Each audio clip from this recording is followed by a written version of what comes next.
드디어 클래스를 공부할 단계까지 왔습니다. 시작하세요 C샵 책으로 따지면 이제 4장의 C샵 객체지향 문법에 들어가는 단계인데요. 사실 객체지향 개념이 프로그래밍 언어에 결합되면서 표현력이 좋아진다는 장점도 있지만 반면에 그 개념으로 인해 추가되는 문법들이 너무 많아서 언어의 구문이 좀 많아진다는 단점이 있습니다. 여러분이 지금 배우는 C샵 언어는 객체 지향 언어에 속하기 때문에 마찬가지로 많은 문법들이 추가되었는데요. 그래도 문법이 많다는 것이지 그게 어렵다는 것은 아니므로 천천히 제가 설명하는 대로 잘 따라오시면 어렵지 않게 구사를 하실 수 있게 될 것입니다. 자, 그럼 한 걸음 떼어 보겠습니다. 우선 여러분들이 지금까지 배운 데이터 타입을 다시 한번 보겠습니다. 이러한 데이터 타입은 엄밀히 말해서 컴퓨터라는 기계를 기준으로 만들어진 타입이라고 보시면 됩니다. 실제로 스트링을 제외하고는 바이트의 크기 기준으로 그리고 CPU가 지원하기 편한 기준으로 타입이 정해졌습니다. 말 그대로 프리미티브 타입, 원시 타입인 것입니다. 이와 함께 변수를 정의하는 구문을 다시 한번 보겠습니다. 보는 바와 같이 int라는 타입명을 사용하고 n이라는 변수를 정의하고 있습니다. 그런데 우리는 사실 프로그래밍을 통해 전산화하는 과정에서 다양한 타입, 즉 유형들을 접하게 됩니다. 가령 여러분들이 출판사를 운영하고 있어서 도서관리 시스템을 만든다고 가정해 보겠습니다. 그럼 우리는 int n을 프로그램에서 다루기보다는 이렇게 book이라는 타입을 다루는 것이 컴퓨터가 아닌 우리 인간의 입장에서 더 편리하게 프로그래밍을 작성할 수 있습니다. 상식적으로 그렇겠죠? 즉 우리가 원하는 타입, 여기서는 책을 대표하는 book이라는 타입을 새롭게 정의하고 싶은 것입니다. 그리고 이렇게 사용자가 타입을 정의할 수 있도록 C샵 언어에서 문법적으로 제공하는 예약어가 바로 클래스입니다. 기본 사용법은 매우 간단합니다. 보는 바와 같이 클래스라는 예약어를 먼저 사용하고 그 다음 여러분들이 원하는 타입명을 지정하면 되는 것입니다. 여기서는 book이라는 타입을 원하니까 이렇게 클래스 book이라고 정의하면 됩니다. book 타입을 새롭게 만들었으니 이제 변수 정의할 때도 타입명에 book을 사용할 수 있습니다. 그런데 이렇게 타입을 만들긴 했는데 아직은 저 타입을 어떻게 사용해야 할지 알 수가 없습니다. 왜냐하면 우린 타입에 대한 이름만 만들었지 그 세세한 명세는 아직 정의하지 않았기 때문입니다. 그렇다면 그 명세가 뭘까요? 이 물음에 답하기 위해서는 다시 처음의 가정으로 돌아가야 합니다. 여러분은 지금 도서관리 시스템을 만드는 중이라고 했죠? 그렇다면 그 도서에 대한 정보를 관리하고 싶을 텐데요. 그냥 언뜻 생각해도 책에는 제목이 있어야 합니다. 그래야 여러분들이 만든 도서관리 시스템에 사용자들이 접속해서 도서를 검색할 수 있으니까요. 그렇겠죠? 그럼 또 뭐가 필요할까요? 가격도 있어야 할 것 같고 책의 저자도 있으면 좋을 것 같습니다. 일단 예지에 불과하니까 제목, 가격, 저자만 필요하다고 가정해 보겠습니다. 재미있게도 이와 같은 책의 내부 정보들은 기존의 데이터 타입으로 표현할 수 있습니다. 가령 제목은 스트링이 되겠고 가격은 int, 저자도 스트링 타입으로 표현할 수 있습니다. 실제로 북이 이러한 특성들을 클래스에 정의할 때에도 이렇게 문법적으로 표현할 수 있습니다. 이미 기존에 배운 변수 사용을 그대로 클래스 내부에 적어준 것에 불과합니다. 대신 클래스 내부에서 정의할 때는 변수라고 부르지는 않고 특별하게 필드라고 지칭을 합니다. 즉 book 타입은 타이틀, 프라이스, 어서, 필드 3개를 정의하고 있는 것입니다. 그런데 여기서 잠깐 향후 실습을 위해 아직 설명은 못하지만 각각의 필드에 public이라는 예약어를 추가해서 book 클래스를 정의하겠습니다. 이제야 좀 우리가 만든 book 타입이 뭔가 있어 보이는데요. 이제 실질적으로 book 타입의 변수를 하나 정의해서 사용해 봐야겠죠. 하지만 이쯤에서 또 하나 알아야 할 것이 있습니다. 뭐냐면 C샵에서 클래스 예약어로 정의된 모든 사용자 정의 타입은 참조형이라는 것입니다. 이전에 계속 강의를 진행하면서 값 형식과 참조 형식에 대해 설명을 했는데요. 따라서 현재 변수 book1에는 참조형이기 때문에 널이 들어가 있습니다. 따라서 변수 book1을 사용하기 위해서는 당연히 new 예약어로 메모리 공간을 만들어줘야 합니다. 자, 여기까지 잘 따라오셨나요? 느끼시겠지만 사실 낯설어서 그런 것일 뿐 전혀 어렵다고는 할 수 없는 문법입니다. 이제 남은 문제가 하나 있는데요. 여전히 지금 상태로는 변수를 정의한 것 외에는 별다르게 의미가 없습니다. 즉 바로 위에서 int 변수 n을 만든 상태에 불과한 것입니다. 이전에 변수 n의 경우에도 거기에 값을 담고 재의문을 통해 처리를 한 후 다시 n의 값을 출력해야만 의미가 있었습니다. 마찬가지로 book1, book2 변수도 내부에 타이틀, 프라이스, 어서의 값을 보관하는 등의 작업이 있어야 book 타입의 변수를 쓰는 의미가 있게 됩니다. 따라서 이제 배워야 할 것은 저 book 타입의 필드를 어떻게 접근하느냐인데요. 이에 대해 C# 언어 개발자들은 점을 이용하는 방법을 택한 것입니다. 보는 바와 같이 변수 이름에 점으로 필드 이름을 연결해 접근하고 있는데요. 이렇게 타이틀, 프라이스, 어서의 값을 지정할 수 있습니다.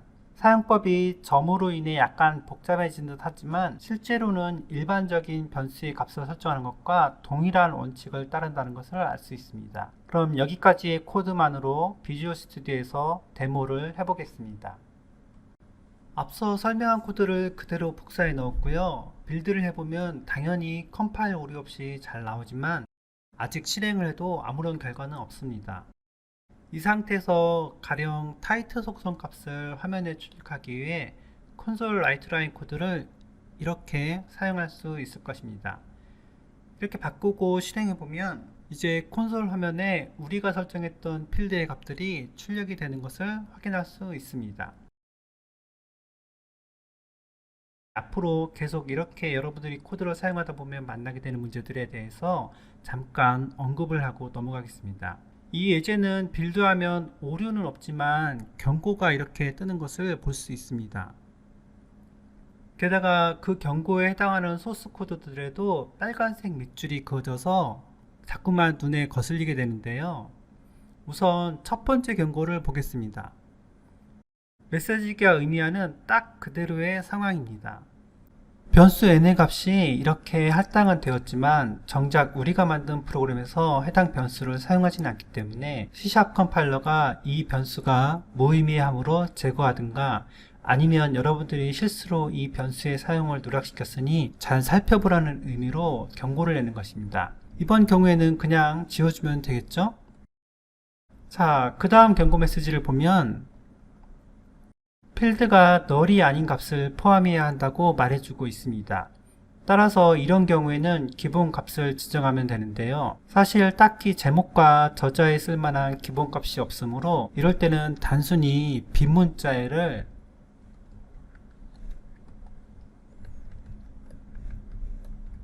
대입해 놓으면 됩니다. 자, 그럼 경고가 없어졌죠? 다시 빌드해보면 이와 같이 아주 깨끗하게 빌드가 성공했음을 알 수 있습니다. 해본 김에 디버깅 기능으로 우리가 만든 사용자 정의 타입이 어떻게 나오는지도 보겠습니다. 자, F10키를 눌러 디버깅 창에서 보면 book1과 book2 변수의 값이 현재 모두 널입니다. 그 상태에서 new book을 실행해주면 다시 로컬청을 통해 이렇게 book 타입의 저장 공간이 마련된 것을 볼 수 있습니다. 그리고 배열에서 그랬던 것처럼 왼쪽에 삼각형 모양의 아이콘이 나오는데요. 눌러보면 이렇게 변수 book1에 할당된 author, price, title의 초기 상태를 확인할 수 있습니다. 여기서 title과 author의 경우에는 클래스 정의에서 기본값을 빈 문자열로 설정했었기 때문에 그대로 나온 것이고 price는 값 형식의 기본값인 0을 가지고 있는 것입니다. 이후 값을 설정하는 코드를 차례대로 실행하면 그에 따라 book1의 필드의 값이 설정되는 것을 보게 됩니다. 변수 book2도 마저 볼까요? book1과는 달리 여전히 book2는 new를 한 적이 없으므로 널 값을 가지고 있습니다. 그리고 역시 이 상태에서 new를 실행하고 필드의 값을 설정하면 이렇게 book2도 그에 따라 필드 값들이 설정된 것을 볼 수 있습니다. 두 개 모두 각각의 값을 가지고 있죠. 그렇다면 이 상태에서 book1의 타이틀을 콘솔 라이트라인으로 출력하면 당연히 시작하세요 C샵 문자일이 화면에 출력하게 되고, 다시 북2도 실행해 보면 C샵으로 이해하는 암호화 문자를 보게 됩니다. 자, 그럼 여기서 약간 어려운 객체 지향 언어인 인스턴스라는 단어를 설명해 보겠습니다. 객체 지향 언어의 문법에서는 사용자 정의 타입을 원하는 대로 만들 수 있고, 그것을 클래스라는 문법으로 제공하는데요. 여기서 클래스로 정의하는 코드는 일종의 틀을 정의하는 것이라고 보면 됩니다. 흔히들 이것을 붕어빵을 찍어내는 틀과 비교를 하는데요. 아주 이해가 잘 되는 비유입니다. 붕어빵 틀이 그런 것처럼 사실 클래스 정의 자체로는 프로그램에서 딱히 의미가 없습니다. 이게 의미가 있으려면 붕어빵 틀에서 찍어서 나온 실제 붕어빵만이 만질 수 있고 먹을 수 있는 것처럼, 클래스 정의에서 이것을 실체화시킨 객체, 즉 인스턴스가 있어야 프로그램에서 다룰 수 있는 것입니다. 마찬가지로 여러분들은 책, 인간, 사자라는 유형의 클래스를 프로그램에서 정의할 수 있습니다. 그리고 그 클래스에 속한 실체화된 객체, 즉 인스턴스를 만들어낼 수 있는 것입니다. 가령 북이라는 클래스가 있다면, 즉 틀이 있다면 그 개념이 실체화된 걸리버 여행기라는 종이책이 여러분 손에 있을 때 그것을 인스턴스라고 할 수 있는 것입니다. 이러한 개념이 객체 지향 언어에서는 어떻게 표현이 될까요? 이를 위해 별도의 특별한 문법을 만든 것은 아니고, C샵 언어는 기존의 변수를 정의하는 것과 동일하게 다룰 수 있도록 하고 있습니다. 이 관점에서 바라보면 기존의 인트 타입도 4바이트 부호 있는 정수를 나타내는 틀이라고 여길 수 있습니다. 그리고 변수 n은 그 인트 타입이라는 틀이 메모리에 자리 잡은 실체화된 객체, 즉 인스턴스가 되는 것입니다. 마찬가지로 북 타입도 new를 해서 인스턴스를 생성해야 그것이 실체화가 되는 것입니다. 이 정도의 설명이면 인스턴스의 개념이 좀 잡혔을까요? 다시 이전의 클래스 문법으로 돌아가 보겠습니다. 사실 이런 식의 타입 정의는 객체 지향 언어가 아닌 경우에도 지원을 하긴 합니다. 즉 객체 지향 언어에서 추가한 객체는 이 정도 지원이 추가된 것은 아닙니다. 여기서 중요한 것이 하나 빠졌는데요. 바로 행위라는 것입니다. 가령 북 타입이라면은 책을 쓰다, 책을 읽다, 책을 구매하다 라는 식의 행위를 포함할 수 있습니다. 그런데 왠지 말을 좀 그럴듯하게 해서 그렇지, 코드로 이야기하자면 클래스에 메서드를 포함시켰다고 하면 더 이해가 빠를 것입니다. 여기서 정의한 메서드는 지난 강의에서 설명한 메서드 규칙을 동일하게 따릅니다. 단지 아직은 설명할 수 없지만 역시 이번에도 앞에 퍼블릭을 함께 붙여서 현재는 정의해 주시면 됩니다. 이것을 사용하는 방법도 지금까지 배운 원칙을 그대로 적용할 수 있습니다. 필드를 접근했던 것처럼 점을 이용해 인스턴스 변수로부터 클래스에 정의한 메서드를 호출할 수 있습니다. 자, 여기서 필드를 접근한 것과 메서드를 호출한 것에 어떤 차이가 있을까요? 그렇습니다. 괄호입니다. 괄호가 있으면 그것은 메서드 호출이고, 괄호가 없는 그것은 클래스가 소유한 필드에 대한 접근입니다. 이것도 그다지 새로운 사실은 아닙니다. 여러분들이 기존에도 변수를 접근할 때는 이름만 썼지만 메서드를 호출할 때는 괄호를 사용한 것과 같습니다. 하지만 클래스의 메서드에는 특별히 기억해둘 만한 것이 하나 있는데요. 우측의 코드를 보시면 클래스의 메서드는 해당 클래스에 속한 필드를 자유롭게 접근할 수 있습니다. 바로 이 점을 제외하고는 일반 메서드와 클래스의 메서드와 다른 점은 없습니다. 그리고 이 원칙은 클래스 내에 정의한 메서드 간에도 적용이 되는데요. 보시면 리드 메서드의 경우 같은 클래스에 정의한 by 메서드를 호출할 때 점을 찍지 않고 호출할 수 있습니다. 자, 이렇게 사용자 정의 타입을 여러분들이 만들어 봤는데요. 객체 지향 언어에서 가장 복잡한 문법을 여러분들이 방금 배운 것입니다. 그런 탓에 여전히 혼란스러울 수 있겠지만 역시 비주얼 스튜디오의 디버깅 도움과 여러분들의 꾸준한 코딩 방법으로 익숙해지시면 사용법이 금방 머릿속에 자리 잡게 될 것입니다. 게다가 이후로 계속 클래스를 다루게 될 테니 너무 조급해하지 마시고 천천히 제 강의를 따라오시면서 하시면 충분히 이해하실 수 있을 것입니다. 그럼 다음 강의에서 뵙겠습니다.